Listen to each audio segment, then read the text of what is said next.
mais um minuto de reflexão. Oh, amados, estou nessa vista linda da lagoa do Boqueirão de Maricá.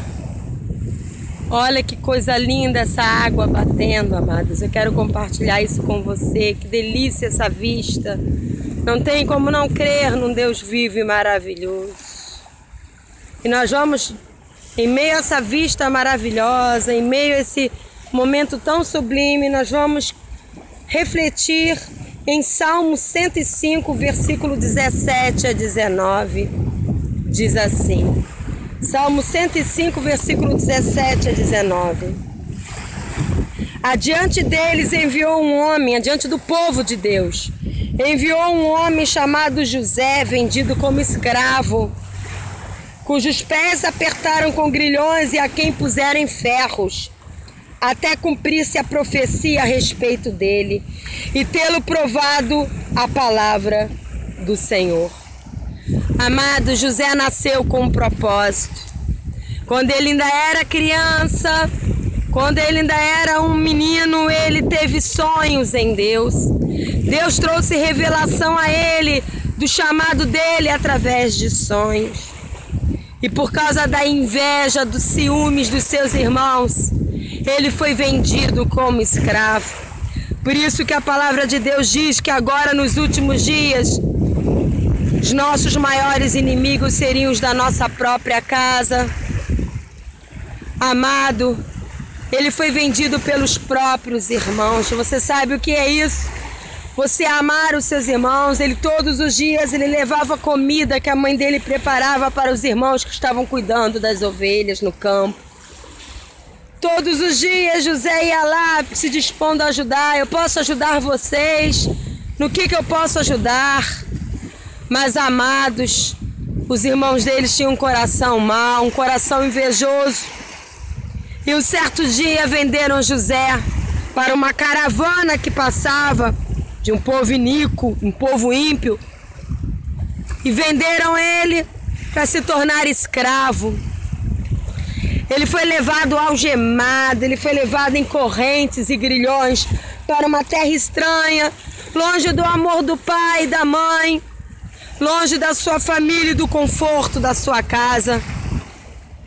Lá ele foi comprado por Potifar e foi colocado como servo na casa de Potifar. E porque José era um homem segundo o coração de Deus, até mesmo numa terra estranha, injustamente vendido pelos seus irmãos, ele deu o seu melhor.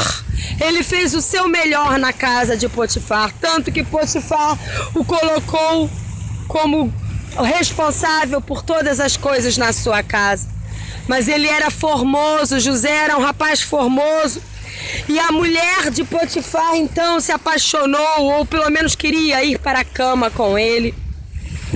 E tanto fez que um dia agarrou ele pela sua túnica, pela sua capa, e falou: deita-te comigo, eu preciso me deitar com você. Mas José, ele era temente a Deus, ele amava a Deus acima de tudo e de todos, e não quis se aproveitar desta situação. E saiu correndo. Então ela gritou com um pedaço da capa na mão. Ela gritou, os soldados vieram e ela contou uma mentira dizendo que José tentou violentá-la sexualmente. Então, quando Potifar voltou, que estava viajando, a mulher dele contou a mesma história e Potifar acreditou. E José então foi colocado durante anos injustamente numa prisão fétida, escura, com troncos e grilhões. Mas lá ele conheceu um Deus vivo. Lá ele não conheceu só o Deus do pai ou da mãe. Ele conheceu um Deus pessoal. Ele conheceu um Deus que o amava, que cuidava dele mesmo dentro de um cárcere. E quando ele saiu dali, porque ele foi usado para revelar um sonho, e então ele foi colocado como governador do Egito, com anel de autoridade, Deus honrou a vida de José. Mas, amados, até José ser colocado como governador e ser usado para matar a fome de nações, inclusive do povo, da família dele, dando continuidade àqueles que dariam, seria a descendência, que Jesus é a descendência deles, que dariam continuidade para que Jesus então viesse. Mas, amados, até ele cumprir o propósito de Deus, e até o propósito de Deus se cumprir na vida deles, até eles cumprirem o propósito de Deus, os propósitos de Deus se cumprirem na vida de José, e José ver as promessas de Deus se cumprindo na vida dele, ele passou por cadeias, ele passou por grilhões, ele passou por perseguições e injustiça.